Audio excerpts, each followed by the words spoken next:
A CPI do crime organizado rejeitou por 6 votos a 4 o relatório final, depois de uma manobra do governo para conseguir maioria nessa votação. Esse mencionado relatório, pedia o indiciamento de 3 ministros do Supremo e do Procurador-Geral da República, Paulo Gonet. Reportagem Luciana Amaral.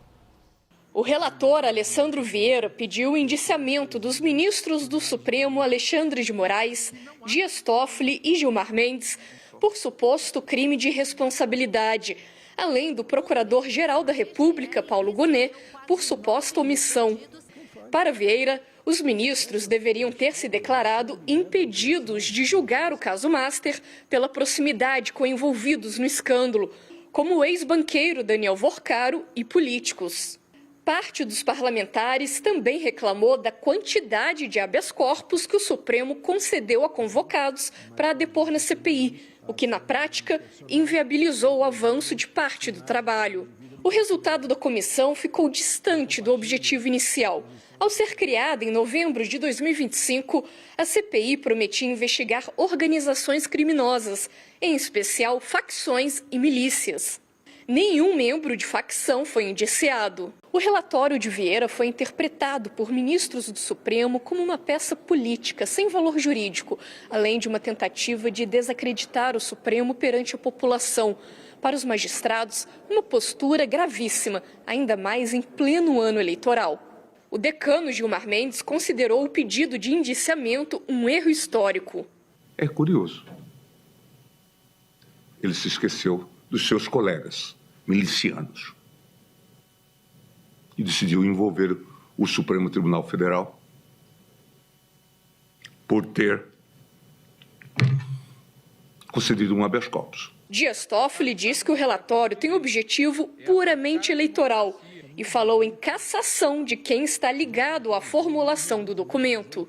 Nós não podemos deixar de nos furtar a caçar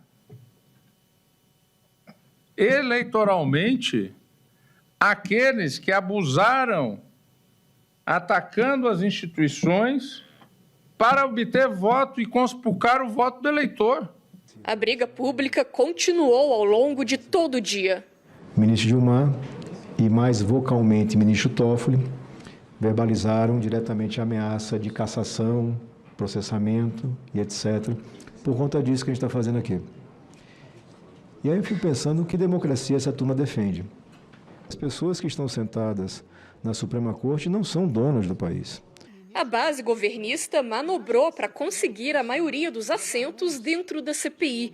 Por 6 votos a 4, o relatório de Vieira, que pediu o indiciamento de ministros do STF e do PGR, foi rejeitado, num desfecho visto como favorável ao governo, que evita o embate com o Supremo em ano eleitoral. Walter Maiorovitch, nós estamos diante de um embate político, claramente um embate político, com ameaças claras de parte a parte. Qual é o seu cenário de desfecho? Olha, em primeiro lugar, William, o que se viu pela primeira vez, atenção, pela primeira vez, foram ministros do Supremo usando o direito de espernear. Espernearam, quiseram se intrometer, fizeram pressão. Se a votação tivesse sido na parte da manhã, como estava marcado, o resultado teria sido outro. Mas diante desse quadro, e eu vou tentar resumir, essa CPI começou apurando organizações criminosas violentas, passou para organizações financeiras, e aí o Supremo começou a colocar areia para emperrar a CPI. E, de repente, se migrou para um outro caminho que eu estou chamando de togas sujas. Togas sujas. E por que migrou? Porque tinha elementos. Em primeiro lugar, a população não acredita mais no Supremo. Existiam escândalos. Então, se migrou para isso, para esse tipo de apuração. E o resultado mostra o que numa chave de leitura? Que ministros do Supremo, eles são insuspeitos. Pode ter qualquer escândalo, pode acontecer qualquer coisa. Internamente, no Poder Judiciário não há nenhum órgão para punir ministros. Fora, só existe o quê? O impeachment por crime ou por infração político-administrativa, violação a deveres funcionais, violação à Constituição. Só existe isso. E hoje nós acabamos de assistir o quê? Um arquivamento. Para resumir, eu me lembro de Vargas Llosa, o grande escritor, Nobel de Literatura. Ele escreveu uma primeira obra sobre conversas no Catedral. No, porque o Catedral era um bar. E segundo, A Festa do Bode, onde ele mostra ditaduras, uma no Peru e a outra na República Dominicana. Mas ele mostra o que na América Latina? A República das Bananas. E o que a gente pode concluir desse episódio como um todo? Que nós estamos diante, ou estamos vivendo, numa república de bananas togadas. Bananas togadas. A primeira frase da obra literária a qual você se referiu, Walter Maierovitch, Conversación en la Catedral, a primeira frase dessa obra é assim: quando foi que se rodeou el Peru? Aí você pode pôr qualquer outro país aí no lugar do Peru, mas é uma das primeiras frases de romance mais famosas da literatura latino-americana. Eu adoro sempre essas citações eruditas, me perdoem aí os que acham isso fora do contexto. Talvez não seja tão fora do contexto fazer essa pergunta em relação ao Brasil também. Agora, Daniel, o que a gente tem que olhar estamos diante de um embate político. Não há como fugir dessa constatação, a não ser que você tenha outra interpretação, pelo amor de Deus. Na minha, eu vejo um embate político do qual é impossível escapar.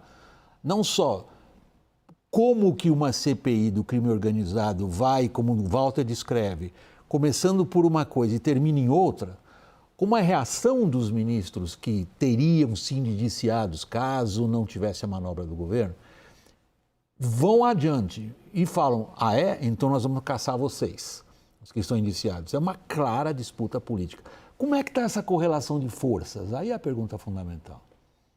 Olha, William, a gente teve hoje uma nova escalada e é claro que esse tensionamento institucional já existe de algum tempo, nem dessa legislatura e deste governo, podemos remontar isso ao governo e à legislatura anteriores, mas hoje houve um novo marco nesse tensionamento institucional.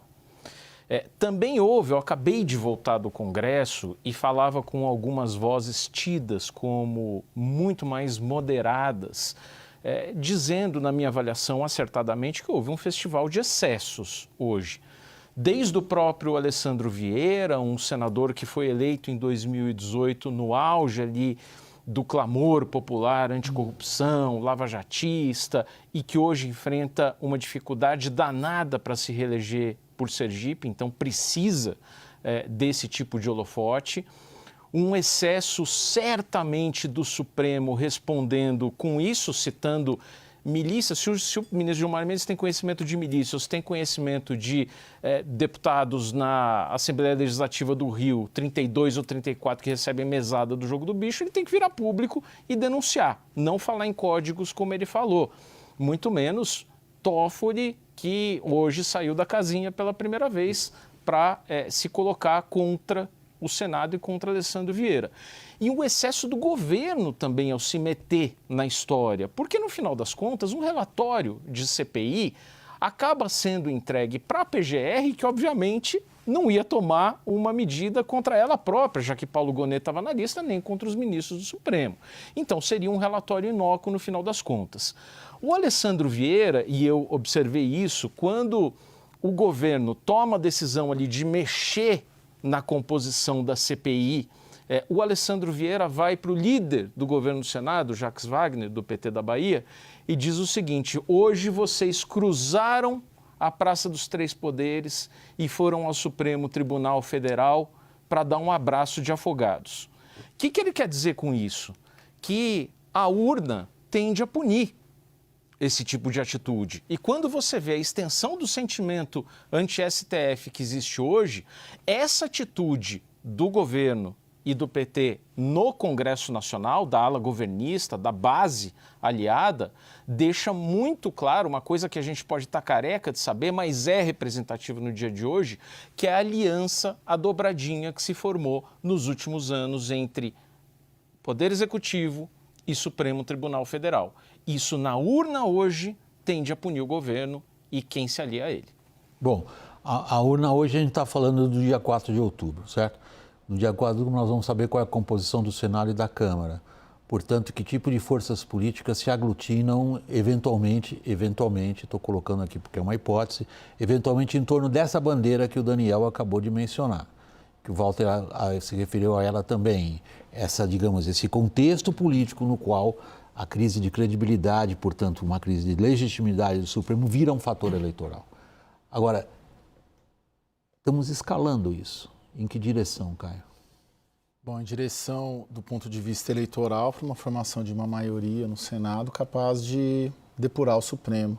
E é algo que se esperava que o Supremo faria, mas se acredita que não fará. Você tem dois caminhos. Aliás, você tem um caminho para uma limpeza ou uma tentativa do Supremo corrigir um rumo, que é a depuração. A depuração pode ser do ponto de vista jurídico, que é aceitar uma investigação contra um ministro do Supremo, a abertura de uma investigação, não é nenhuma condenação. E esse cenário a gente vai saber mais ou menos como ele estará junho, antes da eleição, né? Junho, julho, talvez, se a Polícia Federal entregar um indício claro ali de envolvimento, principalmente do Alexandre de Moraes e do Dias Toffoli. E o placar ali no Supremo, ele está muito apertado nesse sentido, né? Acredita-se que haja hoje uma maioria de 5-4 a favor da abertura de uma investigação contra o Alexandre de Moraes ou contra o Toffoli, mas isso pode mudar com a vinda do Jorge Messias, isso tudo depende de alguns contextos, até que ponto o Nunes Marques vai ser envolvido nisso ou não. Você está colocando já uma possível delação aí na tua conta, ainda para uns próximos argumentos? Talvez não necessariamente a delação, mas o resultado da investigação da Polícia Federal, porque não se acredita que talvez o Daniel Vorcaro na delação, por um interesse do advogado que é ligado ao Supremo Tribunal Federal, vá colocar ministros do Supremo nessa delação. Eu estou indo pela frente... Investigação, Polícia Federal, o que acharam no celular, o Vorcaro pedindo para o Alexandre bloquear a prisão dele, por aí vai. E a outra linha... Supondo que seja isso. Isso, exatamente, ele contesta. E a outra linha, a linha política, claramente uma formação de uma maioria. Se a via jurídica não houver uma depuração do Supremo pela via jurídica, pelo menos aceitando a abertura de uma investigação contra o ministro do Supremo, aí a via política vai tomar conta disso. Não uma agenda para 2026, mas uma agenda para 2027, que será potencializada se o eleito for o Flávio Bolsonaro. Então, eu vejo uma depuração no horizonte, seja pela via jurídica, seja pela via política. Se uma não funcionar, a outra deve operar. E esse contexto todo alimenta essas duas frentes. Ou seja, você vê uma depuração em qualquer hipótese? Sim. Ok. Walter, deixa eu voltar à maneira como você se expressou ao final da sua intervenção até aqui, indignado com o que você vê como sendo o quadro político típico de uma república bananeira. A gente caracteriza uma república bananeira pela não vigência do Estado Democrático de Direito, no sentido de que a lei não é igual a todos e que as instituições não funcionam como está prescrito, por exemplo, nos textos, numa Constituição. Portanto, Walter, você não vê saída para a crise que o Supremo hoje registra através dele mesmo, mas apenas pelo quê? Por um grande tipo de crise, de convulsão? É isso que está na tua cabeça? Bom, primeiro ponto, eu vou aqui discordar, evidentemente com todo o respeito do Caio, e infelizmente, viu, Caio? Infelizmente, porque essa saída via Supremo, que seria o Supremo autorizar uma investigação, eu pergunto, quem é o destinatário final dessa investigação? A resposta, qualquer estudante de direito sabe, é o Procurador-Geral da República, Paulo Gonet, aquele que na CPI foi apontado com razão, com plena razão, pelo relator como sendo omisso. O Supremo teve uma sessão fechada, uma sessão secreta, onde recebeu material da Polícia Federal apontando para, mostrando indicativos com relação ao Toffoli. O que fez o ministro Fachin? Engavetou. O que fez o Procurador-Geral da República? Fez de conta que não ouviu nada e não soube de nada. Então, essa autorização para apurar, esse encaminhamento depois da apuração para o Procurador-Geral da República, eu não acredito. Veja que o Paulo Gonet também é suspeito, é impedido. Por quê? Porque participou de eventos financiados, ou total ou em parte, pelo Vorcaro. Foi tomar até o uísque do Vorcaro. E dentro desse contexto atenção, ele foi teve o seu nome colocado, teve uma pressão de 2 ministros, Gilmar e Alexandre de Moraes, para ele ser o Procurador-Geral da República. Ele deve favor a esses 2, ou pelo menos não deveria assim achar. Mas ele está lá e já mostrou que ele está pagando a duplicata. Então, nós estamos num caminho, e aí a tua pergunta, que isso só vai ser resolvido por uma forte manifestação popular. Mas aqui, toda manifestação popular acaba sendo infiltrada por interessados na política, por interessados em busca de poder. Então, o Brasil republicano, onde a base da república é que todos são iguais perante a lei, não existe mais.